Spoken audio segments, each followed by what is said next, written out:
À quelques heures d'embarquer dans leur vol pour Varadero, des voyageurs rencontrés à l'aéroport Montréal-Trudeau avaient des réactions mitigées par rapport à leur départ à Cuba, où 10 millions de personnes sont plongées dans le noir depuis vendredi.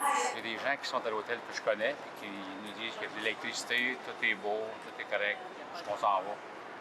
Ça dépend où on va. Notre vol a été changé, a été décalé de 24 heures, donc on a dû changer de destination, passer de Holguin à Varadero. L'hôtel à Varadero, est-ce que vous avez eu des mises à jour? Est-ce qu'ils vous disent s'il y a de l'électricité?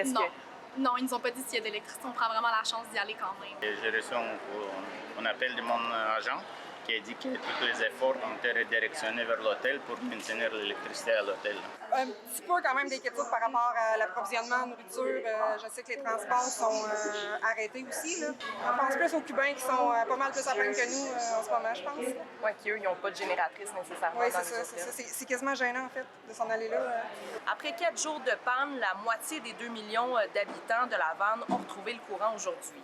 La panne électrique perdure depuis vendredi en raison d'un bris sur la principale centrale thermoélectrique du pays. Une conséquence du vieillissement des équipements et de la difficulté de s'approvisionner en pièces étant donné l'embargo avec les États-Unis.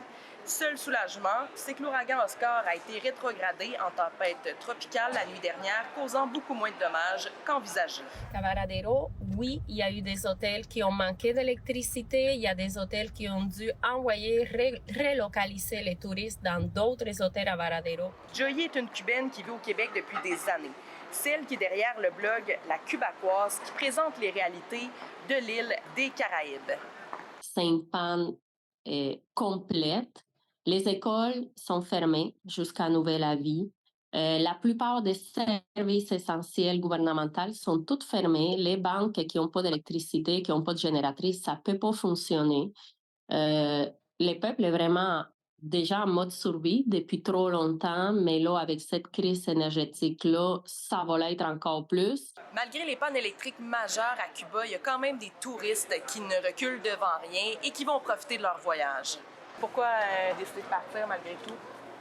Parce qu'on avait besoin de vacances, puis ça serait une expérience à vivre s'il n'y a pas de courant. On n'est pas plus compliqué que ça. On va avoir du temps. Célébrer. Oui, exactement. Il y a encore du sable, puis il y a encore de l'eau.